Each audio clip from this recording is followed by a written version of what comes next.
Question के अंदर f दे रखा है क्लोज ब्रैकेट 0 3 से लेकर a, और ये डिफाइन किया गया है एफ ऑफ एक्स बराबर ये क्यूबिक इक्वेशन टाइप आपको दे रखा है। जी में दे रखा है 0 टू इन्फाइनाइट से लेकर b, ये डिफाइन किया गया है भाई ऐसे, both the functions are on to, भाई दोनों ऑन टू है, उसका मतलब क्या हो जाएगा कि भाई दोनों की रेंज, मतलब फंक्शन f की रेंज उसके कोडोमेन बराबर होगी, और वैसे ही फंक्शन g की रेंज उसके कोडोमेन बराबर होगी क्योंकि ये ऑन टू फंक्शन है। उसके बाद एक सेट है s जिसमें हमें x लेना है बिलोंग्स टू z, z मतलब इंटीजर नंबर, और वो वाला x कहाँ से आना चाहिए, a में से या तो और लिखा है और b में से, मतलब जो x आपको a में मिला हो और b में मिला हो सारे के सारे इंटीजर नंबर आप यहाँ लिख सकते हो। बाद में कितने एलिमेंट आएंगे भाई वो सेट S के अंदर, वो आपका क्वेश्चन है। चलिए तो कंसेप्ट की बात कर ले, तो कंसेप्ट के अंदर आपको जब ऑन टू गिवन होता है तो पता होना चाहिए कि भाई जो फंक्शन की रेंज होगी वो किसके बराबर होगी, तो वो उसके फंक्शन के कोडोमेन बराबर होगी। बस तो हमें क्वेश्चन में कोडोमेन के अंदर ही ये वाले क्वेश्चन में ए भी दे रखा है एंड बी भी दे रखा है। ये जो ए है वो किसके लिए बनेगा, फंक्शन एफ़ के लिए, तो फंक्शन एफ़ की जो रेंज आएगी वो ए हो जाएगी, और दूसरा फंक्शन जी है, जो जी है उसकी रेंज आप निकालोगे तो वो क्या बन जाएगा आपका बी। तो बस आपको आना चाहिए हाउ टू फाइंड रेंज, आपको फाइंड करनी है भाई रेंज, वो कैसे होती है वो आना चाहिए। तो ये रहेगा उसका कंसेप्ट। हर एक फंक्शन के लिए अलग अलग मेथड होती है रेंज निकालने की, तो बस वही हमें यहाँ पर देखना है। चलिए तो क्वेश्चन की शुरुआत करें। सबसे पहले एफ ऑफ एक्स की बात करें, तो ये क्वेश्चन में एफ ऑफ एक्स बराबर हमें 2x क्यूब दे रखा है, -15x² दे रखा है, प्लस 36x दे रखा है, एंड प्लस दे रखा है भाई 7। चलिए तो सबसे पहले हमें रेंज फाइंड करनी है। तो रेंज क्यूबिक इक्वेशन में आप डायरेक्टली तो निकाल नहीं सकते, या तो आपको ग्राफ ड्रॉ करना आना चाहिए। ओके, तो हम क्या करेंगे भाई, हम पहले 1 1 के हिसाब से चेक करते हैं, एफ डैश ऑफ एक्स निकाल लेते हैं। डेरिवेटिव 2 × 3 हो जाएगा 6x², 15 × 2 करोगे 30x मिलेगा, 36 का हो जाएगा 36। ओके, अब इसके बराबर जब हम 0 लेते थे 6 कॉमन आ जाएगा, तो आपको क्या मिलेगा भाई x², माइनस 6 कॉमन आने के बाद 5x, 6 कॉमन आने के बाद 6 बराबर हो जाएगा 0। तो आपको x की वैल्यू मिलेगी x - 3, x - 2 बराबर 0, मतलब x की दो वैल्यू मिलेगी, एक हो जाएगी 2 एंड दूसरी हो जाएगी भाई x बराबर 3। अब आप क्वेश्चन में f के लिए देखोगे, अब देखिए ये जो हमें मिला है ये फंक्शन ना, अभी हमें जो आंसर मिला x की वैल्यू 2 और 3, उसका एक रफ स्केच हम ऐसे ही बना ले कि भाई ये नंबर लाइन है हमारी, यहाँ 2 है, यहाँ 3 है। ओके, हमें वेवी का मेथड पता होगी, यहाँ पर x² का कोएफिशिएंट पॉजिटिव है तो ये प्लस आएगा, ये माइनस आएगा, ये प्लस आएगा। अब इसका मतलब क्या होगा कि भाई ये एफ डैश के लिए है, एफ डैश के लिए है, उसका मतलब क्या होगा भाई, एफ डैश एक्स पॉजिटिव होने के बाद नेगेटिव हुआ। अब जब एफ डैश एक्स पॉजिटिव होता है तो फंक्शन हमारा इंक्रीज़ करता है, उसके बाद जब नेगेटिव होता है तो डिक्रीज़ करता है। तो मतलब यहाँ 2 से पहले फंक्शन इंक्रीज़ हो रहा था, ऐसे है ना, रफ स्केच है भी, ऐसे ही भी ये फंक्शन इंक्रीज़ हो रहा था। उसके बाद 2 के आने के बाद ये फंक्शन डिक्रीज़ हो जाता है, फिर ये 3 पर आने के बाद प्लस आए उसके पीछे, मतलब वापस यहाँ से फंक्शन क्या हो जाएगा, इंक्रीज। तो ये रफ स्केच है भी, एग्जैक्ट ऐसा ग्राफ नहीं बनने वाला है, बट ऐसे ही मैंने ड्रॉ किया है। अब यहाँ से एक चीज़ आपको ध्यान रखनी है कि भाई हमें एफ़ के लिए डोमेन दे रखा था, है ना, क्वेश्चन में आपने देखा भाई एफ़ का डोमेन है 0 to 3, तो हमें बस 0 से 3 के अंदर ही चेक करना है, क्योंकि एफ़ का डोमेन है 0 से लेकर 3। तो हम यहाँ पर एफ ऑफ एक्स की वैल्यू फाइंड करें, कौन से वैल्यू के लिए। चले मैंने पहले एफ ऑफ 0 निकाला, फंक्शन ये रहा भाई हमारा, उसमें आप 0 रखोगे एक्स की जगह पे तो आपको लास्ट वाला 7 दिखेगा। चलिए फिर आप एक्स की जगह पे अब 2 और 3 लिखोगे, 2, तो एफ ऑफ 2 का आंसर आप निकालोगे, तो देखिए भाई 2 है, देन 2 का क्यूब आएगा 8, -15, 2 का स्क्वायर बनेगा 4, प्लस 36, उसके साथ रहेगा 2 एंड देन आएगा +7। चलिए इसको हमें करना है भाई सॉल्व। चलिए सॉल्व करेंगे तो इसके अंदर 2 × 8 होगा 16, 15 × 4 होगा 60, 36 इंटू 2 होगा 72 एंड लास्ट में आएगा भाई +7। बस इसको हमें सॉल्व करना है तो एक नंबर मिलेगा, बोलो क्या होगा। तो 16 है, -60 है, उसके बाद +72 है एंड लास्ट में है +7। तो इसका आंसर भाई हमें मिल रहा है 35।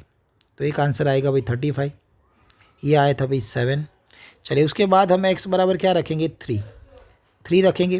तो देखिए भाई 2 है, 3 का क्यूब होगा 27 -15, 3 का स्क्वायर बनेगा 9 +36 और x की जगह पे 3 है फंक्शन में +7। चलिए 2 इंटू 27 इंटू आप 2 करोगे तो हो जाएगा भाई 54, 15 इंटू 9 करोगे तो हो जाएगा 135, 36 इंटू 3 करोगे तो हो जाएगा 108 एंड +7। चलिए इसका आंसर निकाले तो 54 है, -135 है, +108 है एंड प्लस है 7। तो इसका आंसर मिल रहा है अभी हमें 34। ओके, तो 3 नंबर 0, 2 एंड 3 के लिए हमें आंसर ये मिला, 7 मिला, 34 मिला एंड 35 मिला। तो सबसे मिनिमम वैल्यू क्या हो जाएगी यहाँ पर, तो सबसे मिनिमम आंसर है आपका 7। तो ये मिनिमम वैल्यू हो जाएगी भाई आपकी 7 एंड मैक्सिमम वैल्यू की बात करें तो ये हो जाएगी भाई 35। तो मैक्सिमम वैल्यू क्या हो जाएगी भाई 35। तो हम ये कंसेप्ट यूज़ करके, मतलब ये चैप्टर नंबर 6 का कंसेप्ट था, है ना, एप्लीकेशन ऑफ डेरिवेटिव, उसमें हम ऐसे डेरिवेटिव निकाल के एक्स की जो वैल्यू आए उसके लिए और क्वेश्चन में जो डोमेन दे रखा हो वो वैल्यू के लिए हम वो एक्स की वैल्यू लेकर फंक्शन का आंसर निकालते हैं। और सबसे छोटा आंसर आपका मिनिमम वैल्यू बनेगा और सबसे बड़ा आंसर आपका मैक्सिमम वैल्यू बनेगा। तो यहाँ से आपको रेंज मिल जाएगी, रेंज ऑफ एफ वो कितनी हो जाएगी भाई, मिनिमम वैल्यू है 7 एंड मैक्सिमम वैल्यू कितनी मिल रही है भाई आपको 35। मिनिमम 7 और मैक्सिमम 35। अब क्वेश्चन में देखो भाई ऑन टू है, दैट मीन्स फंक्शन एफ की रेंज जो मिली वो उसके कोडोमेन के बराबर, मतलब ए के बराबर हो जाएगा। तो ए के अंदर हमें 7 to 35 और हमें क्वेश्चन में बोला है लास्ट में जाके x बिलोंग्स टू क्या होने वाला है भाई z। तो यहाँ 7 से लेकर 35, मतलब आगे वाले 6 नंबर कैंसिल कर ले तो हमें कितने नंबर मिले भाई, टोटल नंबर हो जाएंगे 29। टोटल नंबर यहाँ पर हमें मिल रहा है भाई 29।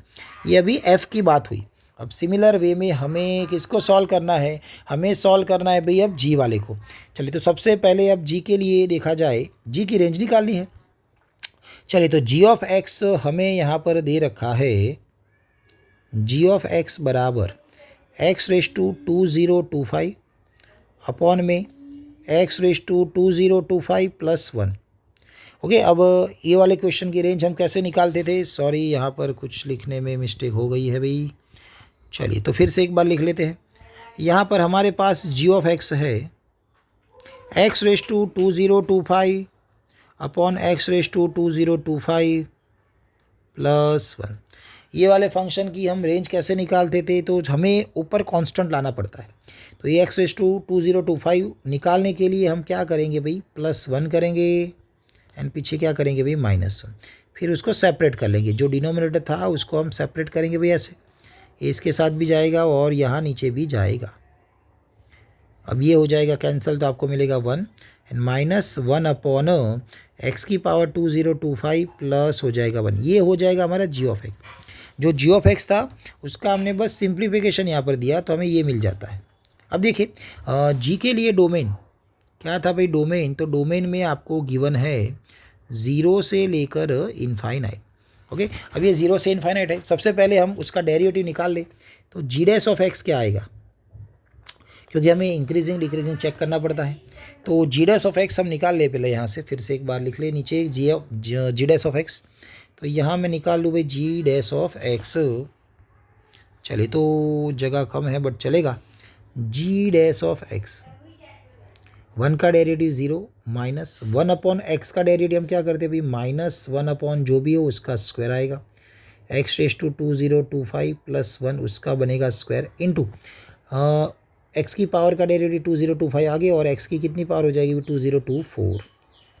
तो यहाँ से हमें g' ऑफ x मिल जाता है, ये माइनस माइनस प्लस, तो ऊपर बनेगा 2025 x⁻2024 अपॉन में आएगा x⁻2025 +1 की पावर 2। तो ये हो जाता है भाई हमारा g'(x). अब आप देखोगे क्लियरली आपको दिखेगा कि भाई ये आंसर ऑलवेज क्या देने वाला है, ग्रेटर देन 0। क्यों भाई ऐसा, क्योंकि x की इवन पावर पॉजिटिव है और नीचे वाला टर्म स्क्वायर है मतलब पॉजिटिव है। आप x की जगह 0 रखोगे तो आपको आंसर 0 मिलेगा, बाकी सारे आंसर क्या हो जाएंगे पॉजिटिव। जब डेरिवेटिव पॉजिटिव हो तो वो वाला फंक्शन क्या होता है भाई इंक्रीजिंग, तो जी ऑफ एक्स आपका क्या हो जाएगा इंक्रीजिंग फंक्शन। ओके, अब इंक्रीजिंग फंक्शन है उसका मतलब क्या होगा कि भाई जो डोमेन में आपको 0 और इन्फाइनाइट दे रखा था x बराबर 0 and x nearly equal to infinite, तो उसके लिए जो आंसर बनेगा वही उसकी क्या हो जाएगी रेंज। इंक्रीजिंग फंक्शन है दैट मीन्स 0 के लिए मिनिमम वैल्यू मिलेगी एंड इन्फाइनाइट के लिए मैक्सिमम।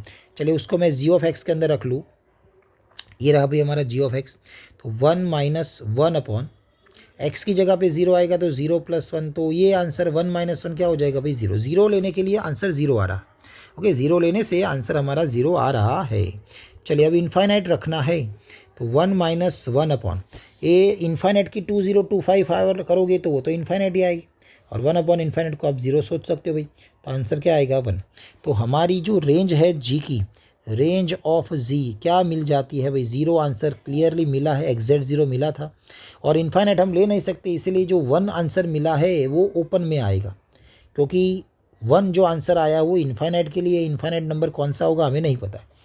तो यहाँ से मैं x बिलोंग्स टू z के लिए बात करूँ तो मुझे बस एक ही नंबर मिला है, वो है 0। तो टोटल नंबर कितने हो जाएंगे भाई यहाँ से, तो एक वैल्यू मिली कौन सी, x बराबर 0, तो टोटल नंबर आपको 1 मिलेगा। बस क्वेश्चन यहाँ पर ख़त्म हो जाता है, क्योंकि आपको अब s में क्या बोला गया है, s में बोला गया है x की वैल्यू a और b में जो भी आए वो सारी ले लो। तो यहाँ पर हमारा जो s बनेगा वो s बराबर हम लिखेंगे, ओके 7 से शुरू हुआ, यहाँ पर आप 0 भी ले सकते हो तो 0 आएगा, फिर 7 8 9 से लेकर आएगा 35। तो फाइनल आंसर ये सबको काउंट करोगे ये एक नंबर, और यहाँ से यहाँ कितने नंबर थे भाई हमने ऊपर लिखे, तो 29 और ये 1, तो n ऑफ s में टोटल नंबर कितने हो गए हैं 30। तो आपका आंसर हो जाएगा n ऑफ s बराबर 30। ओके, तो थोड़ा लेंथी क्वेश्चन था बट आंसर है उसका 30। Thank you.